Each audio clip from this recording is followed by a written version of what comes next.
Hi, and welcome to Local 4 Plus. I'm Christy McDonald. We have an event for you today from the Detroit Economic Club. It's part of our new partnership with them to stream the interesting conversations that they have every month. And this one is with General Motors CEO Mary Barra. Our own Rhonda Walker is the moderator of the conversation. And here it is. It's good to see you, Mary. Good to see you. Well, let's start out. I have a unique lens with General Motors. I've been hosting the Supplier of the Year Awards for over a decade and see the relationship that GM has with its suppliers, honoring the top 100 out of the 20,000 suppliers that they work with globally.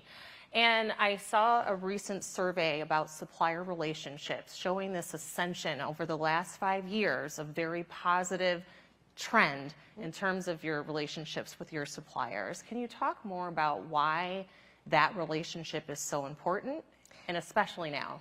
Absolutely. And I know there's many GM suppliers in the room here today, so thank you for everything that you do. But we feel it's very important to have a good relationship with our suppliers because we're in this world of transformation and a lot of innovation, and we want suppliers to believe in us, to bring their best technology to us so we can get it on the vehicle or make it use it to improve our business. And so to do that, though, you have to have trust. So we try to work on innovation, quality, and yes, we also, as everyone's trying to take cost out with a very competitive industry, but we try to work together to do that. So we've been working to improve our relationship over the years, and I was very excited to see those results this year. The global supply chain, it's something that we have talked a lot about in terms of the challenges. Where are we with those challenges and how are you overcoming that? Sure. Well, we learned a lot during COVID, first of all, with, as that impacted the globe, and the entire automotive industry has a very globally intricate supply chain. But what we learned there with something like the pandemic was that we did need to have much more resiliency in our supply chain. And then when we look at the geopolitical situation, we also need to make sure we have resiliency from a onshore or ally shore, in addition to continuing to look for innovations around the world. So you don't change a supply chain overnight. I think we in the United States learned that with things that we needed during COVID, and then frankly, right after COVID, we rolled into the semiconductor challenges. And so again, that really caused us to rethink and have much more resiliency in our supply base. How do you see the supply base evolving? I mean, everything is moving so rapidly right now. Right. It's interesting. I see many suppliers moving at our pace, investing and doing the same thing we're doing right now, balancing between an EV world and an internal combustion engine world. And it's going to overlap for a very long time. But I think we see, excuse me, a lot of suppliers also coming back from, the impact of the pandemic, because I think we saw it happen in layers of, first it was this challenge and it was this challenge, a lot of challenges in logistics globally. So I would say we're working together to solve those issues and to strengthen overall the entire network. Well, you heard in the introduction with Sandy, this is 10 years as CEO of General Motors. Congratulations on that milestone. Thank you. I have the privilege to lead a wonderful team, and I really feel that the men and women of General Motors work so hard every day, and I'm so proud of them. So it's really a privilege to lead the team. So when you look back over these last 10 years from when you took over this leadership role, where the company was then to where it is now, do you have some proudest moments, major milestones? Well, I think I've been at GM for a long time because I started as a college co-op at 18 years old. This is the most exciting time because, it's a once in a generation, once in a century type of transformation. And to be a part of it, and, we never thought EV adoption was going to be a straight line. We knew there was going to be ups and downs. Charging infrastructure is important.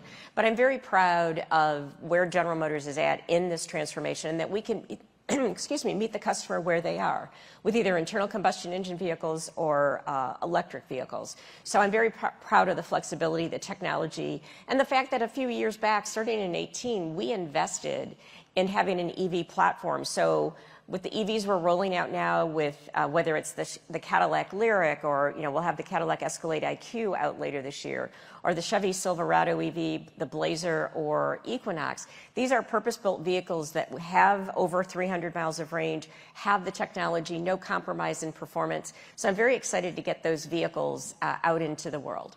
Well, when we think about internal combustion vehicles and EVs and how fast the technology and the software and the anxiety that a lot of buyers have, it's certainly affected the market. Sure. I'm wondering if, for you, did you foresee that?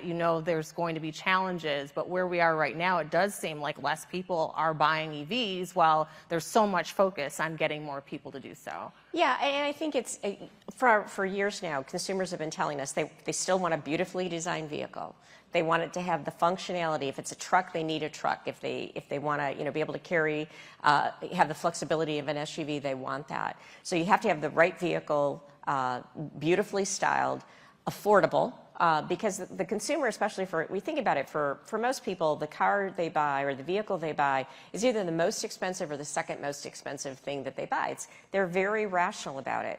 But they also told us, I'm open to EV as long as it has, the right range, and generally over 300 miles is where people lose range anxiety.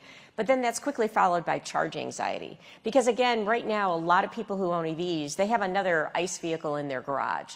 And to really get the growth in EVs that we'll see, people have to rely on, some people only have one vehicle they drive, and it has to be their everything vehicle, and that's most of us. And so making sure there's a robust charging infrastructure so they feel confident when I all of a sudden need to go on a road trip, or I'm going to go somewhere I didn't expect to go, that they're not going to be in a jam. And so I think that's happening. It gets better every quarter. When you think about the bipartisan infrastructure bill that was passed 2 years ago, the first charger coming online from that funding happened at the end of last December. So now you're going to see more and more chargers coming from that are funded there. There's a lot of startup companies. We did a partnership with the Pilot company, and the nice thing about that is there's an attendant there, because what also is happening, the companies that are putting together the infrastructure, they need to make sure not only do they have it installed, but that it works. Mm-hmm. And so I think these are challenges in the next year or two we're going to continue to solve. But also for General Motors, what we're excited about is because we've got such capable EVs coming out, there's a lot of people who maybe bought their first EV 3, 4, 5, 6 years ago. It's like, come look at ours. So we see opportunity, and we're going to stay committed, but have that flexibility. Because in many of our plants, or I'd say a handful of our plants, we can build all EV or all ICE within the same plant, so we can adjust. Or we can, in some plants, it's adjusting between EV models. So I think we have flexibility to meet the customer demand. As this market has changed, though, have you had to make a redirect in terms of what you're building, how you're building, where you're building? Oh, absolutely. Not so much of what we're building and where we're building, but as we've gone through this transformation, what everybody was predicting in 2018 has been different. I would say every year we reevaluate, where do we think demand is, what are the important segments. And we've also, through the engineering development work that we've done, we've been able to become more efficient. And so we're constantly improving our plan and adjusting to where the world is, but that's just the way the industry is. Do you have concerns about the Chinese EV market coming to the United States? Well, I think, I've always been of a mindset of, if we have a level playing field, we have to compete and win based on strong brands. We have the highest loyalty of our brands in this country of any OEM. So having great brands, great design, great customer service, and then vehicles, the right portfolio that fits the needs of consumers at the right price. We're very much continuing to work on how do we drive efficiencies in our business to get cost out. But if there's a level playing field, I think we're going to stand ready to compete. So I think governments around the world are looking to make sure there's a level playing field as we move forward. Getting this infrastructure for battery power and recharging stations all across the country readily available when everybody needs it, like gas stations, sounds like that would take years. But it seems like we need it right now. But remember, we started quite a while ago. And, later this year, GM will have the opportunity. We'll be leveraging the Tesla network as other OEMs are doing. We've all now standardized on one standard for what the plug-in is going to be, and we'll will transition to that. So I think there's more chargers out there right now than people realize. It's making sure people understand them, and then, as I said, making sure they're available, and when they're available, that they act, or when you head to them, they actually work, and that it's an easy experience. And so I think as we continue to make improvements, you'll see EV adoption continue to grow, because fundamentally EVs are great to drive. Like, by show of hands, how many people have an EV or driven an EV? They're fun. Yeah, there's a lot of hands here. They're instant torque. It enables, if you have a purpose-built vehicle like GM does, you have, opens up all design language. So I think, people, and then not having to go to the gas pumps, that's pretty great. So I think over time, as some of these issues are addressed, I think people are going to move to EVs because it's a more enjoyable experience. When I think about the automotive industry, my family, I come from a GM family. Grandfather worked for General Motors. I have a lot of family members that have worked in plants in Ohio and across the country. And we've always been fans of the industry and the auto show and seeing the cars of the future and seeing this plan that companies have that really work way in advance of what it's going to look like 10 years from now. But everything seems to have changed because things are happening so fast. So when you look at your projected plan, is it a 5-year plan? Do you have a 10-year plan? Where do you see General Motors in this industry in the next few years? Well, at General Motors, we always are planning, I'll say, over a 5-year horizon, but we update it every year. So, and we're even in this mode, setting milestones of when's the last moment we need to make a decision on a certain product line to give us the most information of what's happening. We've also shortened our development process. So in the past, and because we developed the Ultium platform for our EVs, we can get a new vehicle in about just a little over 2 years, where in the past it usually was 3 to 4. So being able to respond more quickly to the market, leveraging the wonderful workforce that we have, our manufacturing team across the country and frankly the region, they know how to build high quality vehicles safely and efficiently. So we're really, our goal is, as we make this transformation, is to take everyone along with us that's part of the GM team right now, and I feel really good about their excitement and their commitment as we move forward. You've had to make incredible pivots. I think the pandemic taught us the word pivot in a whole new way. Right. What is your advice for so many other leaders that are faced with having to redirect and make so much change so rapidly with kind of an unknown future? Yeah, I think you've got to, one of the things we have at GM is a very robust risk management process. You can't have duplication for everything, but you can look at, where are areas where they're critical and how do we address those. But, I would say, I think we all learned a lot from the pandemic. I don't know where you all, but I remember the day I started to learn of this thing called COVID and what they predicted. I'm like, no, that can't happen. And then, okay, a week later, I'm telling all of our employees to work from home, and a couple days later, we're taking the plants down. But I am really proud of the team, and this is where the ingenuity I love. Within 6 or 7 weeks, I think, we had people coming back to the plants, following safety protocols that allowed them to work safely. And I went and visited, between myself and our president, Mark Royce, we went and visited every plant in the United States. Our country leaders visited every plant with the simple question of, do you feel safe? And in recognizing, as we all know, people had many different views. We went all the way from somebody who was very concerned because they maybe had someone who had a compromised immune system, to somebody who wasn't quite sure they believed it. And we just asked everybody to respect differences and follow the procedures, and they did, and it was so important for the company. So I think when yes, you can look and you can forecast, and I think we all have to look at what are these crazy things and what can we do. I'll tell you for sure, we're documenting our COVID playbook because really the auto industry came together to keep everyone safe, and then our safety protocols for many other manufacturing facilities we shared readily with whatever industry, the supply base, and I'm really proud of that. Mm-hmm. What keeps you up at night when you're looking at everything that is going on in the industry? What's that one thing that's given you stress right now? It's just not one thing. I'm sorry. It's just, we're in a major transformation in an industry that is super competitive, changing every day with new entrants.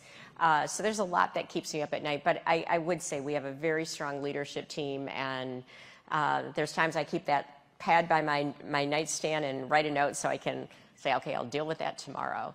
But no, it's just such a dynamic time. You've got to constantly be a little paranoid of everything that could happen and try to get in front of it and be best prepared as you can. Is there synergy or work among other automotive companies, other OEMs, as you're charting this course and needing to have some in some areas? I think that's a great question, and it's very important. We've had a longstanding partnership with Honda, fuel cells, autonomy, even on EVs. And we continue to have discussions. I actually think it's where the auto industry could be more efficient, because there's a lot of things that we all do that are not customer facing. Like, I always use the example of your HVAC system in the vehicle. You just want it to get the car warm when you want it warm and cold when you want it cold. We don't brand that.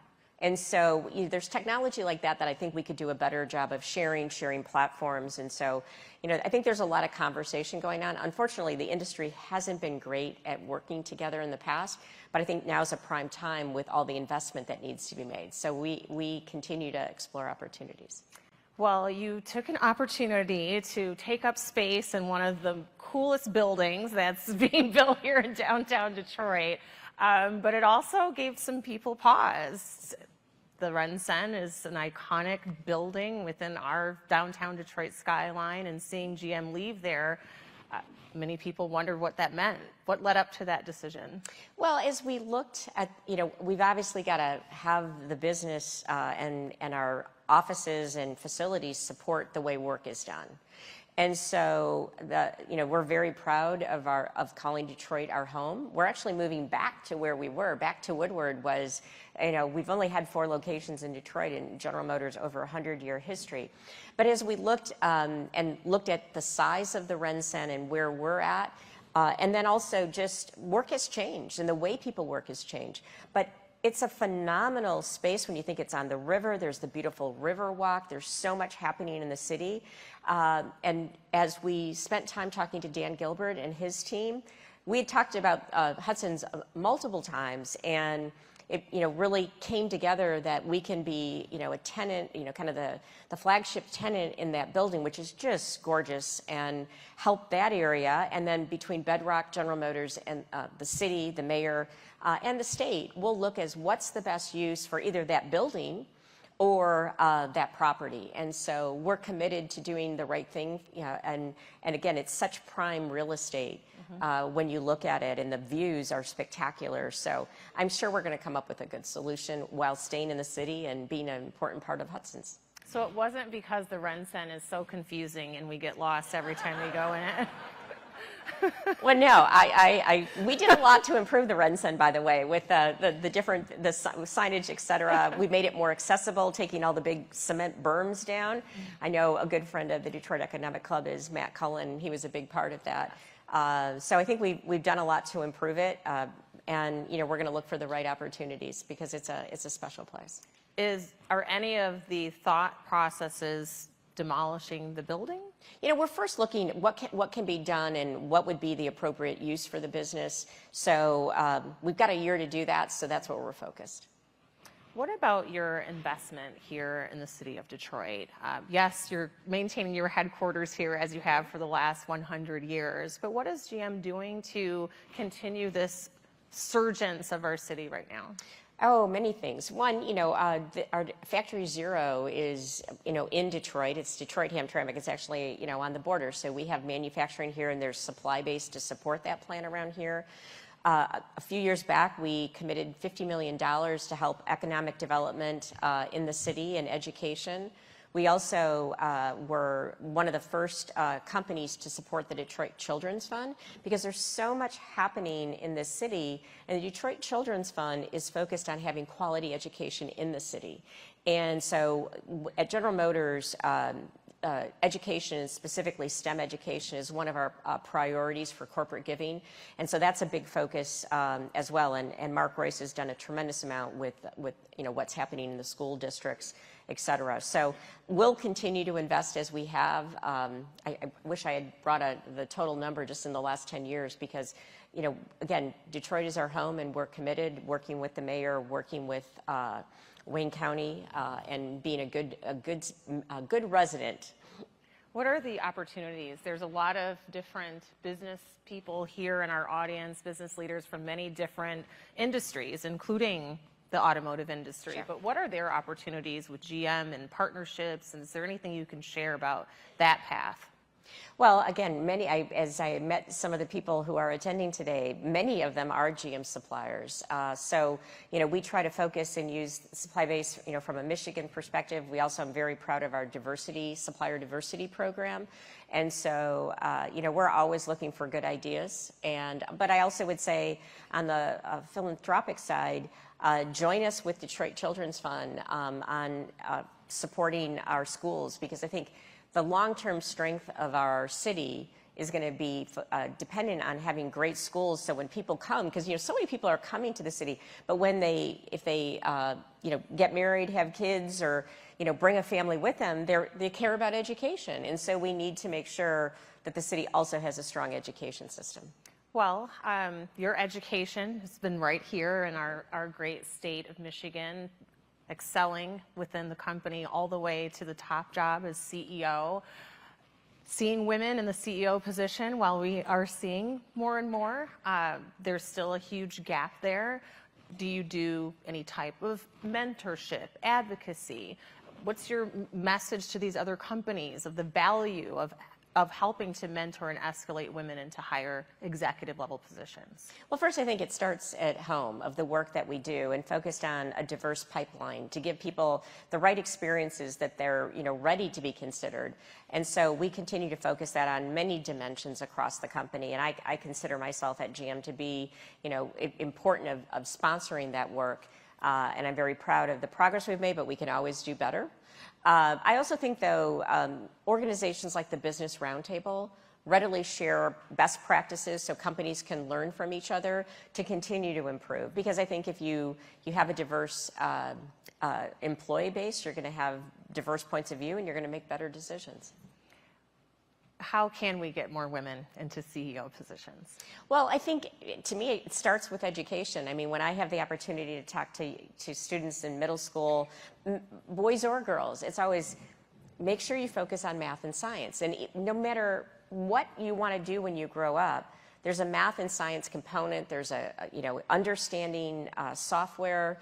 And I'm not saying everyone needs to be a software coder, but you should understand technology and how it can apply to what you want to do. I think that's going to give you an opportunity. So it starts with getting more women with young girls into STEM, because those that lead to some of the core jobs across every industry. When you look at your overall career in the automotive industry, what are some significant areas of progress that you've seen as it relates to women in automotive? Well, I have to give the leadership team 25 years ago that gave me chances. I sit here today because 25 years ago, General Motors had a very robust program to give women and people of color opportunities. And I was lucky to be a part of that, because I wouldn't sit here today if 15 years before I got this role, I wasn't given opportunities to run a plant, to lead an engineering group, even then to lead human resources and lead global product development. But it started with those really important jobs that were core to our business, like being a plant manager, that they took a chance on me and gave me that opportunity. So I have to really thank the people who committed to diversity and developing everyone 25 years ago. And does that still exist under your leadership today? It does, and it continues to change, and it's something you always have to work on.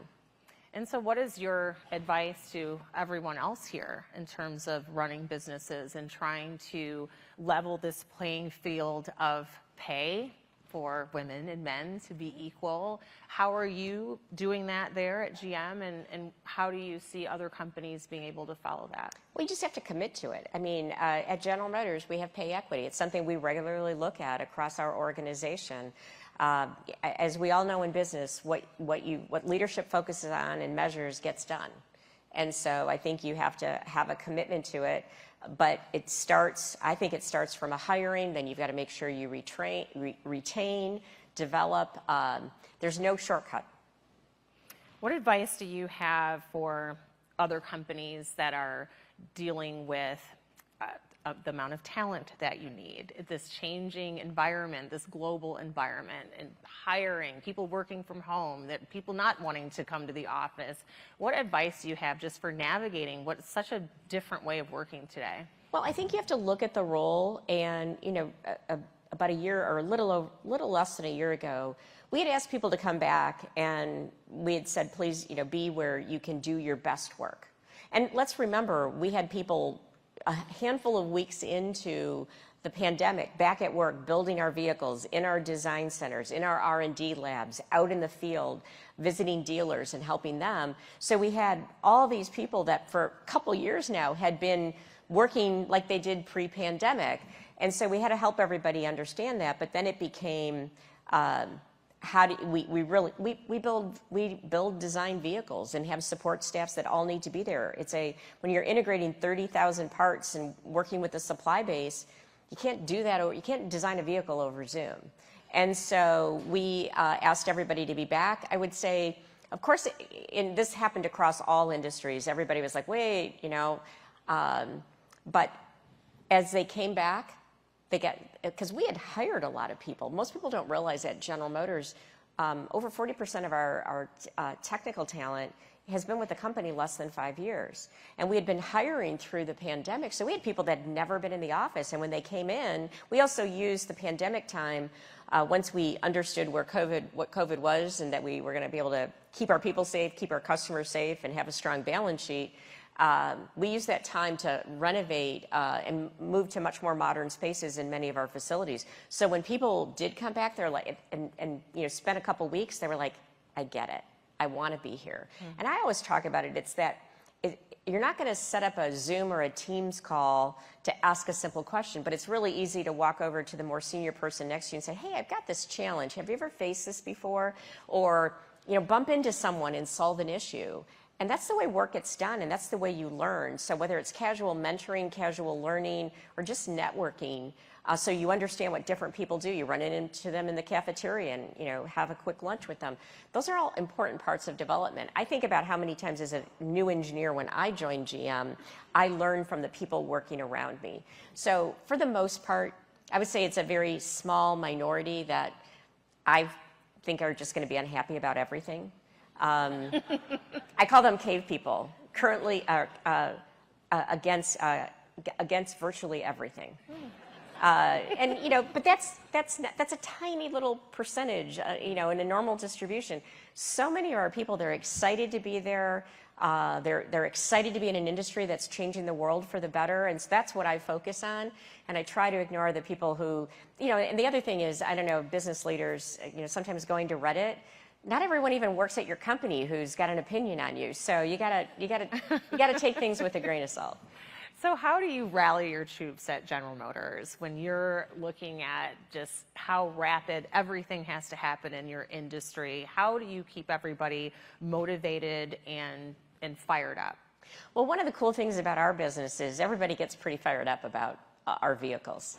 And when we can launch a new vehicle, and we're trying to do a much better job of making sure everybody knows, hey, we just are releasing to dealers the new Chevrolet Equinox EV and the Silverado. Like, what do you need to know about this product? And we're also getting our employees, now that we're through all the constraints of the pandemic, getting them into our EVs. A lot of people were giving them the opportunity, if they're part of our company drive program, and we're looking at other opportunities to get excited and experience EVs. So that's one thing. If we communicate well and people understand what they're doing, the vehicles are pretty exciting. You've had a long career And being a CEO for GM for 10 years, I was looking back just in recent years, just of me following all of the OEMs, and someone staying in the CEO position for a decade now seems rather rare.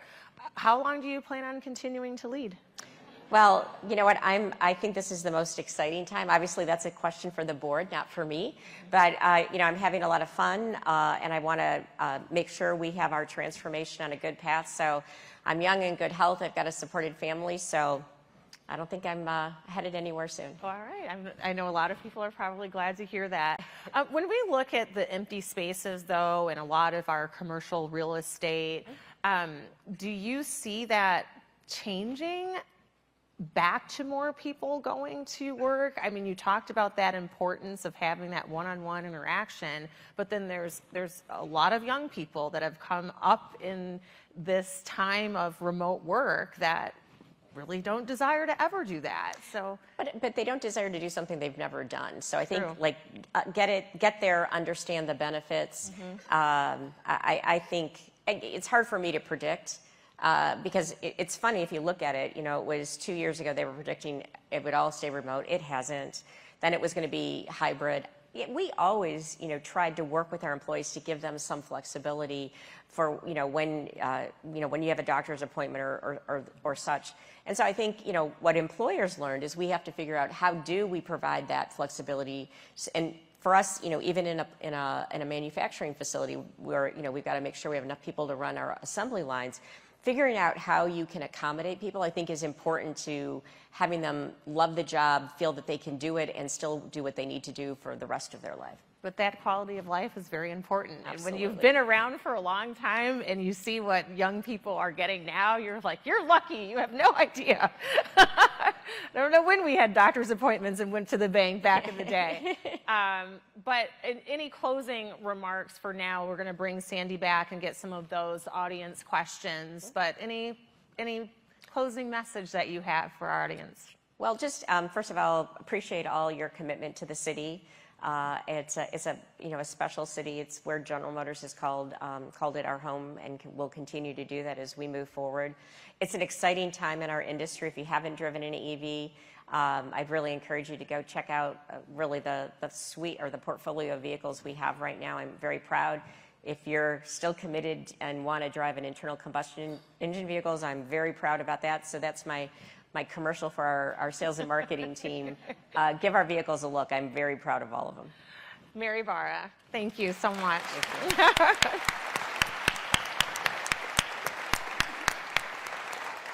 Great conversation. Thank you, Rhonda, for moderating Mary. And I have some audience questions.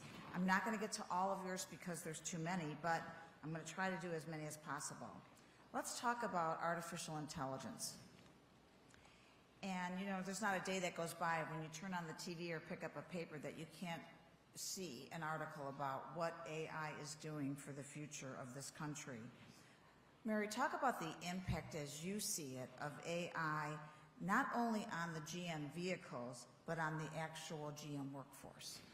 Sure. I mean, we're all still learning, and, you know, we're actually members of groups making sure we have, you know, I'll say ethical and, you know, can deploy AI in a trustworthy way. But I do think not, you know, if you think about AVs, autonomous vehicles, that's the ultimate in artificial intelligence coupled with machine learning.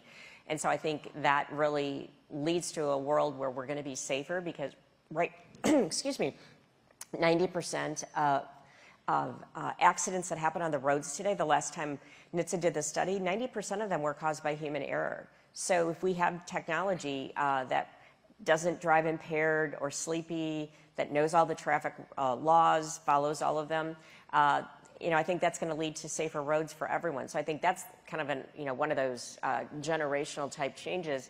But I think, and I've encouraged, I actually got to speak to some of the students, so you're going to hear something I said earlier, is I think for AI, it will enable us to make jobs better. So I think one of things I've heard people say, and I agree with, is AI isn't going to eliminate your job, but it's probably going to get rid of some of the administrative tasks, but allow you to do more of the value-added tasks and the fun tasks. So I think it's early to tell, but I think AI will have profound impact over the next year, 5 years, 10 years, and beyond. Thank you. Okay, here's another one. As customers ask for more connectivity between their personal devices and their vehicles, how is GM balancing customer data privacy versus offering connectivity? Well, I think you can have connectivity and still have privacy, and from a cybersecurity perspective as well. We're committed, and we've made some recent improvements as we realized there were some areas where customers gave us feedback that we could do better. So we made changes pretty quickly. But we're committed to having a trusting relationship with the consumer. But we do believe pulling data off the vehicle, potentially marrying it with their phone, is going to allow for a better experience, a more seamless experience. But we can do that in a way that's very transparent to the consumer, and that they have choice in. And that's the path that we're going, and we're going to continue to improve it. Okay, here's another one from the audience. Some U.S. OEMs are outsourcing engineering to foreign countries. Will outsourcing engineers in foreign countries discourage people from becoming engineers here? I hope not. I think General Motors, our core engineering talent is not only in Michigan, but also we just opened up a technology hub in Mountain View, California. So we're very much leveraging the talent that we have. We have a robust process where we hire people from many different colleges and technology schools across the country. So we're going to continue to do that. I can't speak to what other companies are doing, but we really believe in American innovation. Okay, here's one that I didn't even realize. GM and NASA have a long relationship. Anything new going on that front? Well, we're very proud that we did the first lunar unit. I think that's what it was called. Too soon to tell what will be next. Can I ask an Elon Musk question? I don't know if I can answer it, but sure. Okay. Musk's antics have hurt Tesla's brand. Thank God. How do you view... Oh, that wasn't part of it. Sorry. How do you view the role of the CEO, and how much should a CEO speak up on issues? Well, I think Elon Musk is an entrepreneur.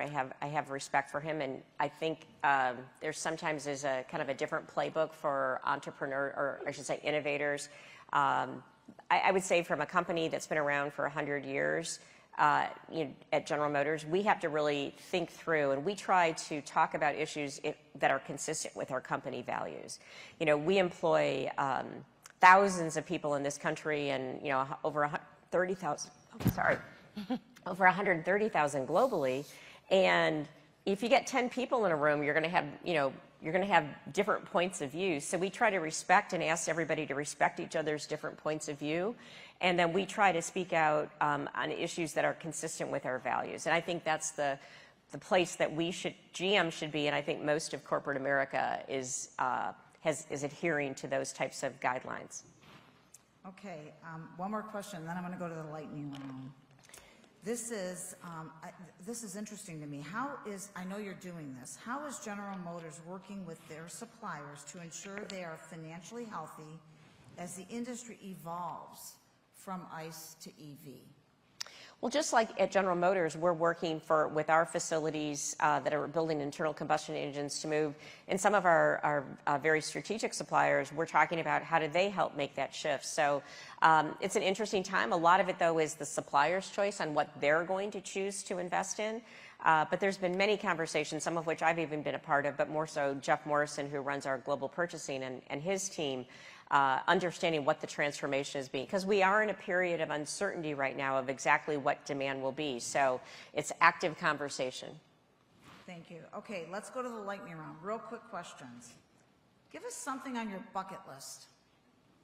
Oh, sleep. That's not very good, but sorry. Travel with my husband. Oh, that's nice. Okay, here's one. I wish I was better at fill in the blank.